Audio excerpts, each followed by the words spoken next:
Welcome to the Fall 2020 Ladies Big Book Study Recording Series. My name is Kimberly and I am a recovered alcoholic. I am the facilitator of a tri-weekly Big Book Study for ladies only, and we record each session so we can share the knowledge along with you. What we do is we read the Big Book of Alcoholics Anonymous line by line. We pause on each page and have discussion time to share our experience, our strength, and our hope on each page. You are more than welcome to follow along in this series and do the work of the steps of the Big Book of Alcoholics Anonymous. If you do need support at any time, please reach out to me in the Contact Us area of my YouTube channel, and we're happy to provide you with support. The online recordings are open to men and women. Do not be discouraged, gentlemen. Our ladies' point of view may offer you a different perspective. So welcome. I hope you enjoy. All right, ladies, we are continuing on in the Big Book of Alcoholics Anonymous. We are on page 89, Working with Others, Chapter 7. Practical experience shows that nothing will so much ensure immunity from drinking as intensive work with other alcoholics. It works when all other activities fail. This is our 12th suggestion. Carry this message to other alcoholics. You can help when no one else can. You can secure their confidence when others fail. Remember, they are very ill. Life will take on new meaning. To watch people recover, to see them help others, to watch loneliness vanish, to see a fellowship grow up about you, to have a host of friends. This is an experience you must not miss. We know you will not want to miss it. Frequent contact with newcomers and with each other is the bright spot of our lives. Perhaps you are not acquainted with any drinkers who want to recover. You can easily find some by asking a few doctors, ministers, priests, or hospitals. They will be only too glad to assist you. Don't start out as an evangelist or reformer. Unfortunately, a lot of prejudice exists. You will be handicapped if you arouse it. Ministers and doctors are competent and you can learn much from them if you wish, but it happens that because of your own drinking experience, you can be uniquely useful to other alcoholics. So cooperate, never criticize. To be helpful is our only aim. Great page to start us off, and on this page it tells us we can have immunity from alcohol by working with other alcoholics. That is the key to long-term sobriety, is working with others. So we can recover from this hopeless state of mind and body by following the steps encaged in this book. And that is kind of our recovery process. But where we get a flu shot, our immunity is by working with others. This is how we grow spiritually. This is how we learn more and we stay God conscious, is through carrying this message. The message in this book, not our version of recovery, not our advice, not what we learned from a treatment center, but to carry this message found in this book is the key. And let me tell you, those next two paragraphs, life will take on new meaning when you see this fellowship grow up about you. I can tell you from personal experience that is 100% true. My life is so full and my heart is so full, and I have never been so peaceful and serene as I have been these past 9 months. And that is 100% as a result of all of the work I've done with others. And you know what? I have been in tears the past 3 days at how wonderful my life is and the opportunities that I have gotten. And I can't believe it. I sit and I say, whose life is this? Because it's pretty effing rad. And it's my life. And I would not have it if I wasn't working with others and carrying this message. So even on days where I am overwhelmed and my house looks like a toy store exploded, I take the time to do this study because this is what has given me this life. I'm not even kidding. And perhaps you're not acquainted with any drinkers. Well, there's tons. How can you find them? Well, this book was written 85 years ago and they didn't have as much meetings as we do. And right now, you want to find an alcoholic, it's pretty darn easy. I find alcoholics on TikTok. I find alcoholics on Facebook. I find alcoholics in my day-to-day life because I live loud and proud sober. And people just come to me and say, hey, what are you doing? Can you help me? I go to meetings. In non-COVID times, I would be at a 10 a.m. at the Alano Club. I'd be back at a meeting at 8 p.m. at night, and I would be doing whatever I could in between to help new people find this message. I speak at treatment centers. I speak at detox panels. I do that now in a pandemic on Zoom. I do not say no when I am asked to carry this message. If someone asks me to share my story, I say yes if it is humanly possible, because this is how we practice this 12th step. You do not have to sponsor to be carrying this message. You need to be saying yes when asked to share your experience, strength, and hope. I've said it before. If someone asks you to share in a meeting, say yes. If someone asks you if you're available to speak at a treatment center, even if you're only 60 days sober and 6 months clean and fresh out of treatment, you have a story to tell, some hope to share to that person that's on day one detoxing. You know, if you are in treatment and they ask you to speak on the detox panel, do so. If you are invited to an alumni meeting, go. Share what has happened. Share where you are getting. Share what you are doing. Because we need to carry this message, even if we're not being asked to sponsor. And your knowledge will grow. Host a study in your home with some people that you know are trying to get sober too. Go through the book as a group. Share experiences your sponsors have shared with you.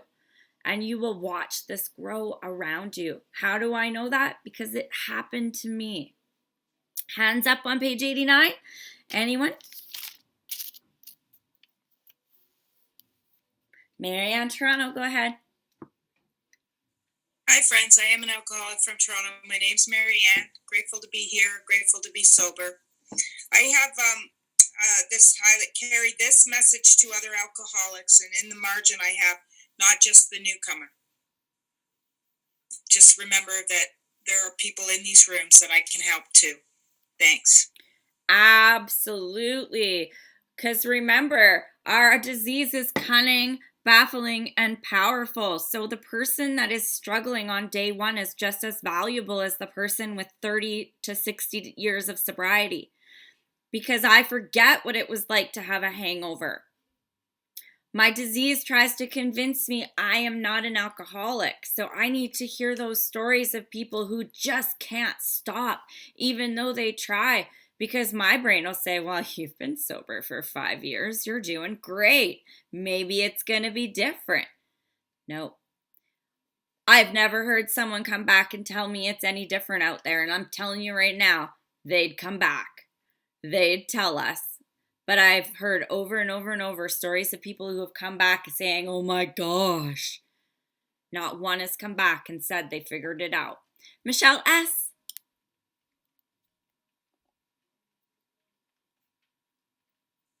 Hey guys, Michelle, nice to be here. Thank you so much for that lead. Let me get me on video. Sorry, guys. Okay, so yeah, so grateful to be here. I love that page. That whole page is amazing. I'm thinking it's one of the biggest reasons why I love going to beginners meetings. It happens to be one of my favorite meetings to go to. I try to do 2 a week because I need to keep it green. I need to remember, although I'm 14 years in, I am still a beginner. I still wake up alcoholically every single day. I have to start my day with prayer. I have to ask my higher power to come in and guide me. When I'm not doing that, it's a shit show. I just want to thank you ladies for keeping me sober, guys. I think that we all need this year has sucked, and You know, I come to you guys, I come to AA, I come here because I need to hear the message every time, not just once in a while, you know, not just when things are good. And I'm extremely grateful to be here with you ladies, and I'm extremely grateful to be sober. It's not easy, but you know, I remain teachable. Remaining teachable is key in this program. Just when I think I got it all, I really don't, and that's when I start to lose the grip, you know. Yeah, guys, so everybody, please have a happy and safe holiday. Thank you. Thank you so much, Fern. Good morning, everyone. Happy solstice. Yeah, I always love today. Yeah, I was really into helping others and like you, working the program, and right from the beginning. I think I was 3 years sober. I had sponsees and everything, and then, as you know, I just all of a sudden found myself up after I moved that I had lots of resentments, and oh, who needs it? Who needs the program? Who needs to help others? And you know, I the only reason why I could see it is because now I've kind of made a little recovery from that attitude, but it was through doing the steps again, and within the one thing I realized what was missing is you mentioned the step 10 buddy. And if I had had a step 10 buddy that I could, like, that somebody to sort of mirror my, where that I was getting these resentments. I wasn't doing my step 10 work, although, you know, I probably said I was, but really, I didn't have someone that was calling me on my crazy thinking.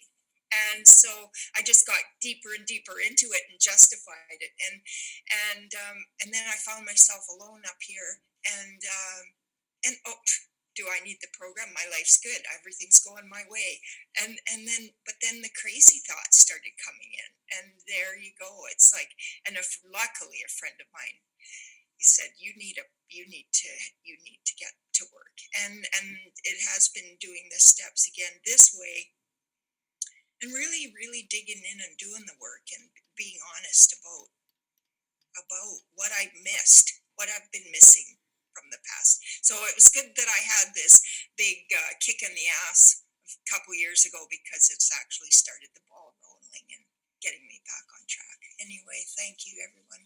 Have a good Christmas. Thank you. Lise? Hi everybody.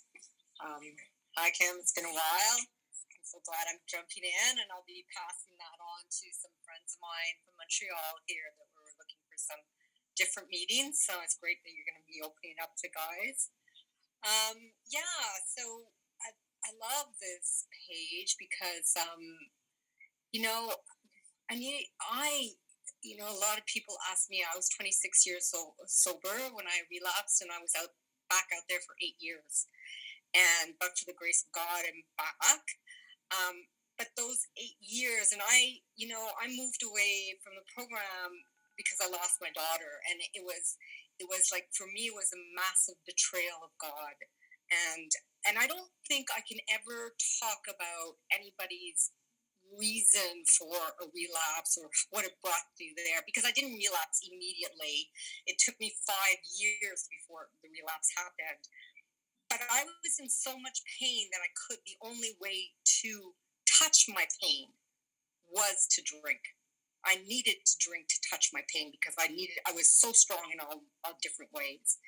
And we really have no idea what people are going through at any time in their lives. And I just have so much as a newcomer, or, as a person suffering in the rooms, because I was a person suffering in the rooms and nobody could touch my pain. Nobody. And because I was blocked out from, the vision or the light from the end of the tunnel. But for the grace of God, I just kept on praying every single day that He would one day release me from it, and that's what happened. So anyhow, everybody be safe, and hopefully you don't have to go through so much pain.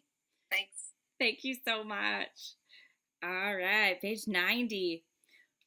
When you discover a prospect for Alcoholics Anonymous, find out all you can about him.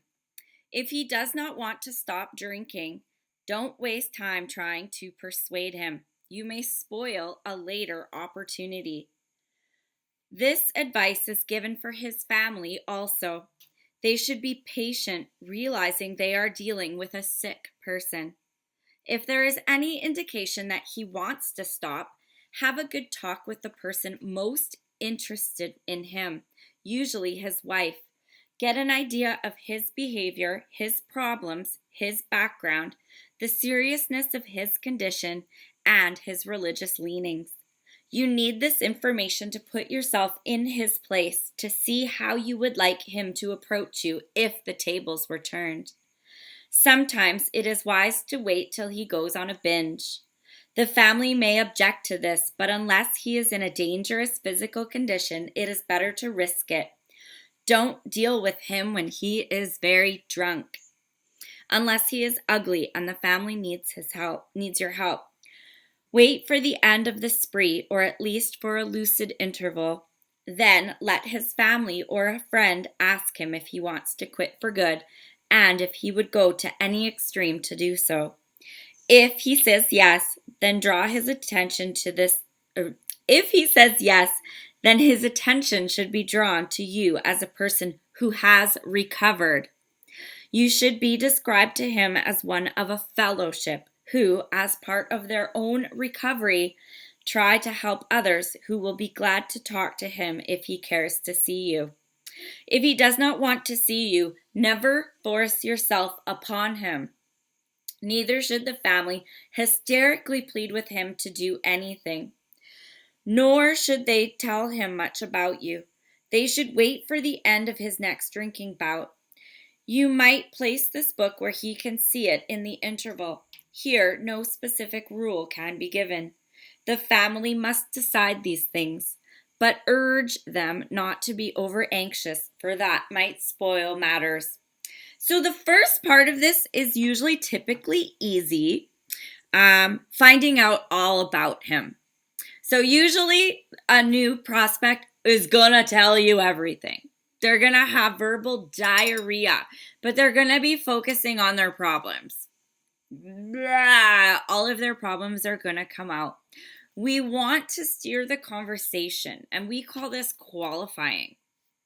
We want to qualify them. And what we need to know, his behavior, his problems in a general way, his background, the seriousness of his condition, and his religious leanings. So it takes a little practice because sometimes you just get hijacked and you get just told everything. So we have to get kind of proficient at interjecting and leading the conversation. So we want to know his behavior. What does his drinking look like? What does he do when he's drinking? Because this we're going to be able to use our stories to compare to get him on the page where he can understand that he's an alcoholic. So we want to find out, does he go out on a Friday night, come home on a Monday, spends his whole paycheck? Because I can use that when I'm telling my part of the story to get him looped when I'm trying to refer to myself as an alcoholic. What are his problems? So is this new prospect losing her marriage? Is she losing her job? Does she have social services involved? Is she losing her kids? What are some of the general problems that we can use to relate ourselves to them? So I need to know what type of things she's dealing with so I can say what I've overcome to give her hope. The background. Is this your first time in Alcoholics Anonymous? How many times have you been to treatment? Have you relapsed? Have you done the steps? Do you have a big book? We need to get acquainted with that information so that I can know what I'm working with. You've been to treatment 25 times and you've never done the steps. I know what approach I'm going to take. I need to be able to qualify where I need to go with this. If it's your first time here and you've never had any interaction and you've never been to treatment, I know how to handle you. I know I don't need to decode all of that nonsense you've learned in treatment, right? Oh, I'm looking for triggers. I know what my triggers are. I just got to stay away from triggers. No, self-knowledge avails us nothing, right? I have to know what I'm working with. Where is this person at? The seriousness of his condition comes in with their background, right? We need to know how much they drink, if they've tried a million times to get sober. The seriousness kind of comes in with their background. We also want to know maybe if they've had sexual abuse in their background, domestic violence in their background. We need these little key pieces of information to know how we're going to approach this, right? We need to make sure we can rightly relate ourselves so that they trust us and they can see themselves in our story. And religious leanings. If someone has been in and out of Alcoholics Anonymous 6 to 10 times, we know that maybe they already believe in God, or that maybe they already are willing to believe in a God. They just haven't been able to pinpoint it, or they just haven't cleared the way enough to let God in. So these things are very important to know how we're going to approach this. And usually we can get this out of a person in our conversation. I can usually do this qualification in less than 15 minutes. Even less if you've heard them share at a meeting, because I listen for certain clues when they're sharing so that I can rightly relate myself to their story and get them to trust me. Saying I'm armed with the facts about myself means jack shit. I am an alcoholic properly armed with the facts about myself. Nobody knows what the fuck that means. But if I've listened to their story and I'm like, oh my God, I've had the same experience. I was in a terrible marriage for 15 years. I drank to excess. I've tried to just have one glass of wine with dinner and I'd find myself blackout drunk. I too had my children taken away by social services. I'm able to loop them in what was that, 2 minutes, because I've listened to what they said and I relate it back to them. Think of it when you're writing your resume. When I'm writing my cover letter and my resume, I am mirroring what the job description in the ad says. Whatever is in that help wanted ad, I am putting that in my cover letter. Same thing in Alcoholics Anonymous. Whatever you say, I need to come back with those parts of my story that you're going to relate with. Okay? So then it goes on, don't deal with him when he's very drunk unless you're trying to save the family. There's detox for that. There's police for that. I don't deal with people that are insanely drunk. I don't. There's services for that at this point. Let him go in the drunk tank. Call him when he gets out. Normally the family isn't the one calling me nowadays. Normally it's an alcoholic that calls me straight out. If I do have to deal with the family, it's usually in the case of a sponsee who's relapsed.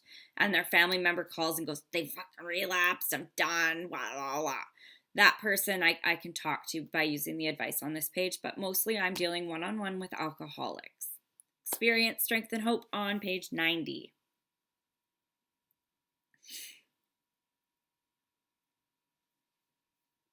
Carrying on. Usually, the family should not try to tell your story. When possible, avoid meeting a man through his family. Approach through a doctor or an institution is a better bet. If your man needs hospitalization, he should have it, but not forcibly unless he is violent. Let the doctor, if he will, tell him he has something in the way of the solution. When your man is better, the doctor might suggest a visit for you. Hang on. Though you have talked with the family, leave them out of the first discussion. Under these conditions, your prospect will see he is under no pressure. He can feel he can deal with you without being nagged by his family. Call on him when he is still jittery. He may be more receptive when depressed. See your man alone if possible. At first, engage in general conversation. After a while, turn the talk to some phase of drinking. Tell him enough about your drinking habits, symptoms, and experiences to encourage him to speak of himself. If he wishes to talk, let him do so. You will thus get a better idea of how you ought to proceed. If he is not communicative, give him a sketch of your drinking career up to the time you quit. but say nothing for the moment of how that was accomplished. If he is in a serious mood, dwell on the troubles liquor has caused you, being careful not to moralize or lecture. If his mood is light, tell him humorous stories of your escapades. Get him to tell you some of his. So this is along the same lines. And like I said, our situation now is a lot different than that 85 years ago. A lot of people are court ordered to treatment, court ordered to AA, court ordered to detox. So we usually catch them after they already have an inkling that there is a problem. Sometimes they're still in denial. So again, we're using their stories and our experiences to relate, to get them to gain our trust. And, usually treatment centers are already urging them to go to Alcoholics Anonymous meetings. But if you get someone fresh off of the bar, for me, there's one of two ways. If they are able to stop themselves at home and get right into the program of action, which I haven't had a lot of success with, honest to God. People have a lot of excuses or detox that's really violent and they pick up again. I always recommend 5 days of detox. Call me, get your steps started.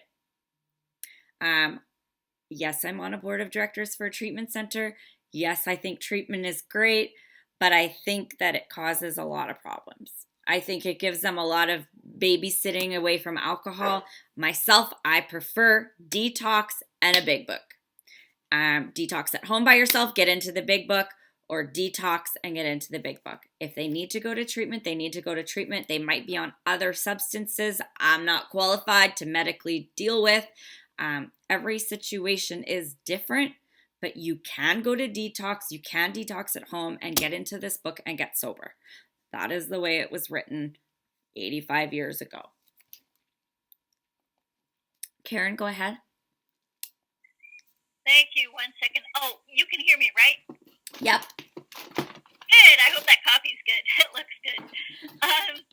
Thank you so much, Kim. I completely agree with you. I had a hard time. I can relate this to a group of women in Alcoholics Anonymous. So I'm talking about this here, and we're confidential, of course. At the morning meeting today at 9 a.m., I had someone who was talking to me privately in the meeting that I recognized from a previous meeting at the 164, and I was confused.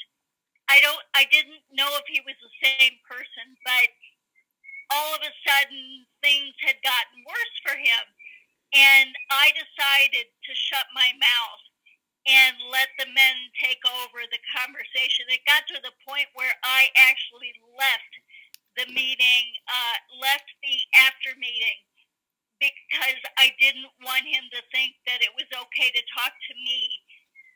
But I wanted him to talk to other men, and he was just beginning to realize he might be an alcoholic. Anyway, it was fascinating watching, and it was good keeping my mouth shut. Thanks for listening. Absolutely. Thank you so much. Anyone else? Prince says hi. All right. When he sees you know all about the drinking game, commence to describe yourself as an alcoholic.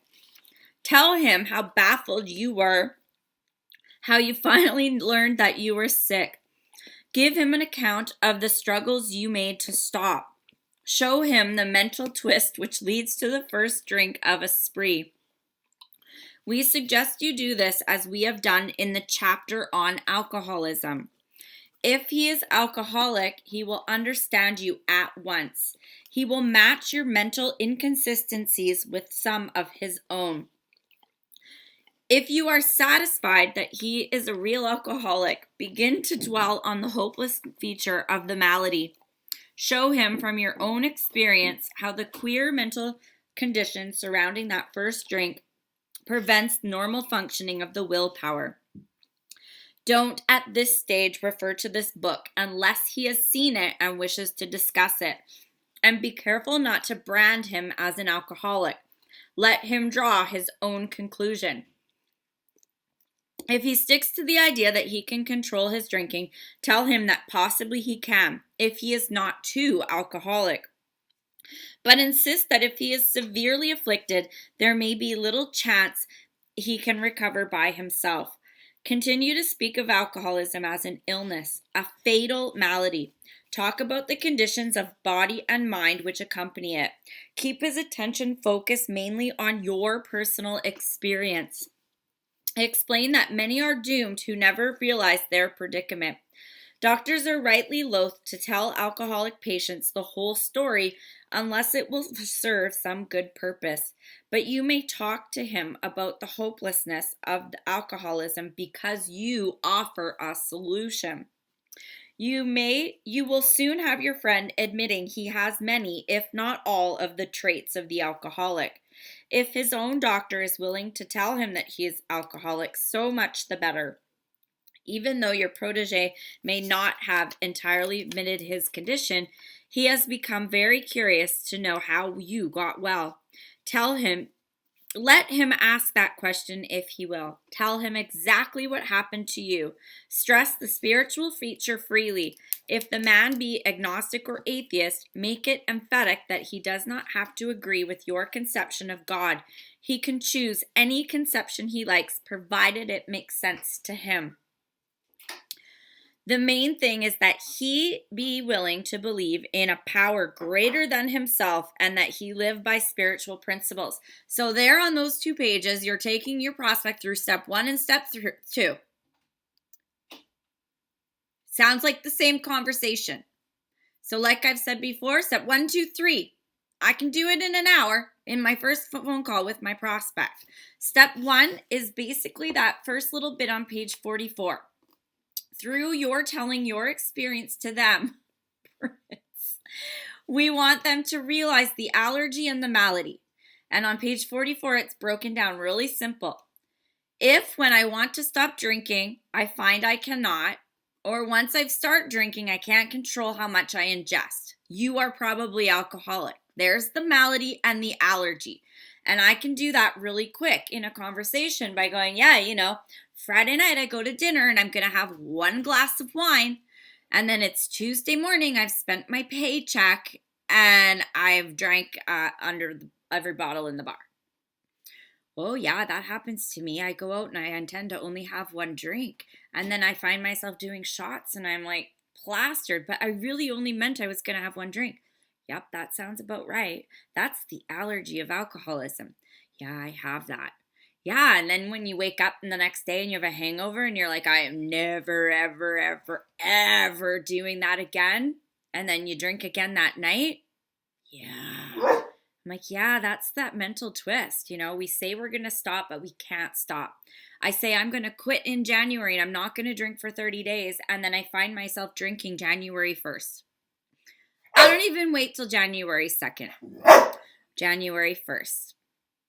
Or I'm not going to drink this week. Says Monday. Drunk by Wednesday. Maybe Tuesday. Oh yeah, that's me. I've tried to stop drinking 1,000,000 times. I've said I was never going to do it again 1,000,000 times. That's the malady. So we can do that in our conversation really quick. And once we get that understanding that that is what an alcoholic is and they're nodding their head, yep, I've got that, then I talk about the fact that I've recovered. I've stopped drinking. And I had to find a spiritual solution. It's not a religious program. It's a spiritual program. Most of the people I deal with have been here before, so they know what I'm talking about. So it's a quick conversation. This year, I've only had 1 sponsee that was fresh off the boat. Once. Everyone else is a retread. I've tried to stop. I'm like running out of options. Well, let's try this option. The work. The solution. Oh.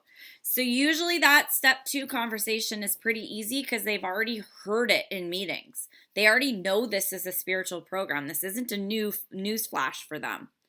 But it's getting them willing to believe it will work for them because it worked for you. That's the trick. So that's the main thing, is that he's willing to believe that there's a power greater than himself.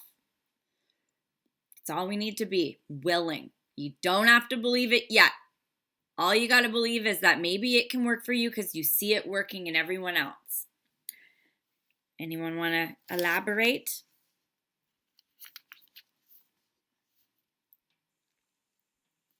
Hi, I'm Sharon, I'm an alcoholic. Hi, Sharon. I have to say, I hear many times, there's a couple people that in other meetings that I hear, step one, 3 months, 3 months on step one, you know, and then a step a month after that.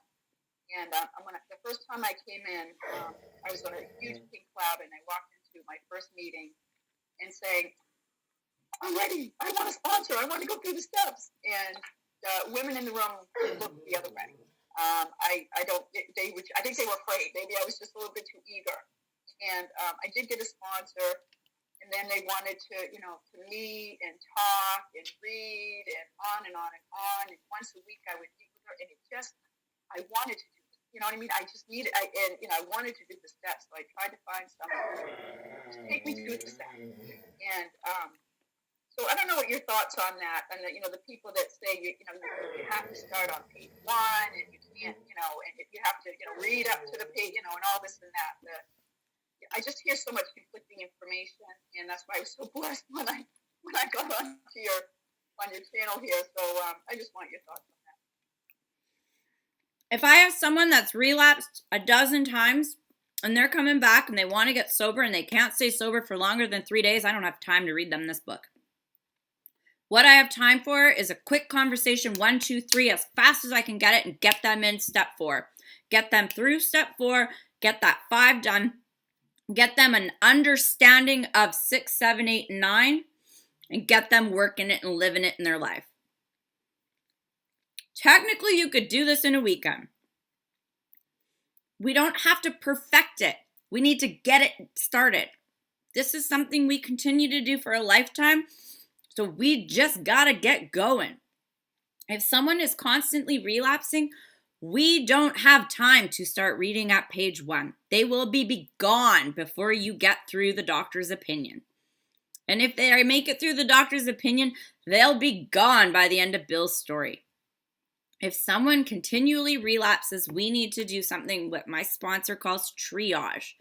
1, 2, 3, get a basic knowledge. The biggest thing we need to do is get them to concede to their innermost self that they are an alcoholic. That is the biggest thing. Then all they need to be is willing to believe in something. Nothing's going to come to them till they get that 4. The faster you can get them in that 4 and through that 4, as basic as it needs to be, we enhance and enlarge our spiritual life by continuing this work. Anything you miss in your first 4 and 5 can be covered in your 10. It can be covered in a mini 4 on a Tuesday afternoon. But someone that is maybe 2 years sober and they're not at risk at relapsing and dying, they're just 2 years sober and miserable as fuck, I'm going to take them through the book because I'm not worried they're going to die tomorrow. Someone who keeps relapsing is going to die tomorrow, and I don't have time to read them every word in this book. I need to get them in these steps. Ebby 12-stepped Bill when he was 2 months sober and Bill was drinking. Bill went to treatment, detoxed, and started to do the work. So it's bull crud if someone says you got to read this book word to word to word to word to word. No, you need to give them the information and get them doing the do. That is the most important thing, and there is no rule to this. There is no rule. It can be different for everybody, right? All it is we got to get going. 90 meetings in 90 days, or I'm not starting the steps with you, smack that person. That's going to kill people. It's going to kill people. Like, I'm sorry. We need to stop making it hard to access this. People are dying. 1, 2, 3. Are you an alcoholic? Have you been here a million times? You can do 1, 2, 3 in less than 10 minutes if you are a retread. We gotta get them in the work, not like, there's no final exam we're studying for. You don't need to have this book memorized. You need to know what to do to keep yourself connected to God. Sorry, Mary Ann Toronto. Little passionate. Hi, well, I'm glad you are, because I have a person who's been in and out for years. It keeps coming to me, and I keep telling her, okay, let's do your 3 again, and let's get into the work, and then I lose her again. No, I don't need to do that. Like, how do you run after them, or what do you do? Like, do you know, like they reach out to you and go, my life's blowing up, and I go, okay, what do you want to do? Let's go over 3 and 4. And then, no, I'm not ready for that. And it's just like, Call me when you're ready. Click. all right. Shock value. All right. Maybe I'll try that.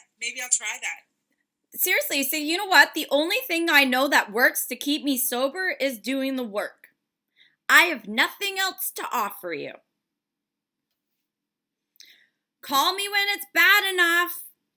I think my number's on the psych ward wall.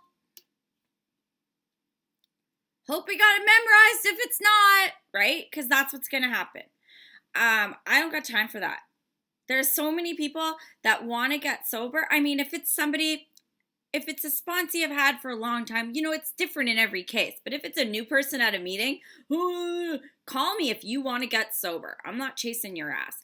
If it's a sponsee that I've had for 2 years and I know she's flailing and she started dating a guy and she fucked herself up, I'll call and be like, yeah, are you done yet? Like, I'll be that girl. Are you done yet? Or when I see the Facebook posts, and you see them all the time, I'm like, call me. I know. Sorry. It's snowing. I'm sorry, guys. Nicholas says sorry. He interrupted. And I have to go drive presents, and I'm freaking out because my phone's been blowing up this whole time because it is snowing and I got to move up my deadline. But anyways, I digress. We continue. You know, I'll call someone, or if I see their posts on Facebook and I'm like, you know, watching them struggle publicly, posting their 5th step, I'll just say, call me. And then they'll say, I will. And then, you know, in the Facebook post, and I'm sure some of you who follow me on Facebook have seen this, other people will comment, oh, yes, please call Kim. And they're like, I will. And then they never call me. So I just keep, I'm still waiting for that call. I'm that girl on Facebook. I have no shame. Still waiting for your call. You don't have to keep struggling. But, you know, they keep posting on Facebook. So what can I do? Lise, is it snowing at your house too? Because I got to come that way. Yeah. Wow. I have so much to say, but I think the story I need to tell today, Real Alcoholic, recovered since late 03 this day. And what I need to say is congrats on your 1,600 days, because until very recently, I was a minutes counter. And then what I had to do was just be in the moment and not count it. I learned that this is the story I need to tell this morning is I learned that when my early sponsor, who walked with me in years 2 through 5, couldn't get sober in 2020, and she attended detox multiple times this year, over 5 in 2020. I learned when that woman couldn't get sober again, and now she has over triple digits in days, that I wasn't God, and I just had to take her where she was at and let her be and die if that be the case. She did rally, and she is alive, but barely, and grieving again, her best male friend. And I don't know what God she believes in, but my God is big enough to help her. And that's all I know, and that's how I have to let it be today. Thanks for letting me share. Thank you so much. Don't mind my panic as I'm paying my child $20 to load all the presents in my car so I can leave the minute this is done, because it's snowing and I need to get to Vancouver before it snows. It's already snowing. Okay, $20. Get those presents in my car. I love you. Thank you. All right. When dealing with such a person, you had better use everyday language to describe the spiritual principles. It drives me bonkers when people use the big book words when they're talking to people. Newcomers don't have a freaking clue what you're talking about. Please do not use these words. Dumb it down. Big book for dummies when we're talking to a newcomer. Some of these things fly right over a person's head and they think that you're flexing your knowledge and that you're better than them. If you're talking to someone that lives on the streets, talk like you live on the streets. If you're talking to someone with a university degree and a suit, talk to them with a little more grace and dignity. I was a chameleon for 20-something years of my life. I can use those skills in Alcoholics Anonymous to speak the language of the person I'm talking to. I can talk like a street person. I can talk like a professional, but I got to know who my audience is. I can't use big book knowledge and big book terms on someone that doesn't understand the big book. What's that going to do? It's going to scare them away. There is no use arousing any prejudice he may have against certain theological terms and conceptions about which he may already be confused. Don't raise such issues. No matter what your own convictions are, your prospect may belong to a religious denomination. His religious education and training may be far superior to yours. In that case, he is going to wonder how you can add anything to what he already knows. But he will be curious to learn why his own convictions have not worked and why yours seem to work so well. He may be an example of the truth that faith alone is insufficient. To be vital, faith must be accompanied by self-sacrifice and unselfish constructive action. Let him see that you are not there to instruct him in religion. Admit that he probably knows more about it than you do, but call to his attention the fact that however deep his faith and knowledge, he could not have applied it or he would not drink. Perhaps your story will help him see where he has failed to practice the very precepts he knows so well. We represent no particular faith or denomination. We are dealing only with general principles common to most denominations. We have people of all walks of life that come into Alcoholics Anonymous. We also have people of faith that come into Alcoholics Anonymous. This is where humility comes into play when practicing the 12th step. I know members who have been pastors and priests who are now part of our fellowship. So if I find someone of that same situation, I'm going to connect those two people. I'm not going to take them on just because I need to do a 12 step. I need to help connect the right people. I am not the right fit for everyone. And I have to have the humility to say that. I can't be so desperate to be a sponsor that I take on things that I'm not qualified to deal with. If I do not have experience with your situation, I am going to find someone better suited to help you. It has to happen, people. And I see people who are like, I just want to be a sponsor. I'm going to sponsor anybody who will take me. And it takes people out. So this is where we learn humility in this fellowship. We are connectors. We are God's agents. I am here to serve God, and sometimes that position is to connect you to someone I've heard that has the same experience. That is carrying the 12th step, practicing the 12th step. So don't be disillusioned in the fact that you need to be a sponsor in order to practice the 12th step. That is not the case. The case is we need to carry this message. Sometimes carrying this message is saying, I know a guy that has your exact same story. Let me connect you. Humility is a big part of the 12th step, a big part. I do not have all the answers. I am an agent of God. How can I best fulfill that role? Would anybody like to add anything to anything that we've talked about today before I go drive in the snow? Yes, alcoholic Lise, just quickly. Hi, Lise. Child labor. That was the only two words I have. No, just kidding. you guys have no idea how the life will take on new meaning is a legitimate statement. Because when your days change from what's in it for me to how can I help, that is a change that only God can provide, because I was one selfish, self-centered, it's all about my needs right now, drunk. And things have sure changed thanks to you, Kimberly, and God, and your being in your agency. Thanks to your agency, I'm in this new dwelling, in this new point of view. It's a miracle of God, of Hanukkah. And now I'm just going to end my share by saying, Baruch Hashem, baby Jesus, and all of you who believe in the whole baby Jesus thing, Baruch Hashem, take care of yourselves. Thank you. Merry Christmas. Thank you, Lise. It was a big shift for me to switch from trying to self-centeredly sponsor to trusting and being an agent of God. My main goal in life is to be helpful. I aim to be helpful in any role I can play. I am an agent for God in this fellowship, and I don't know how I got chosen for this role, and I don't know how I got the mind change in order to see it this way, but I'm telling you guys, my life as a result is just like, this weekend has just been the best weekend of my life.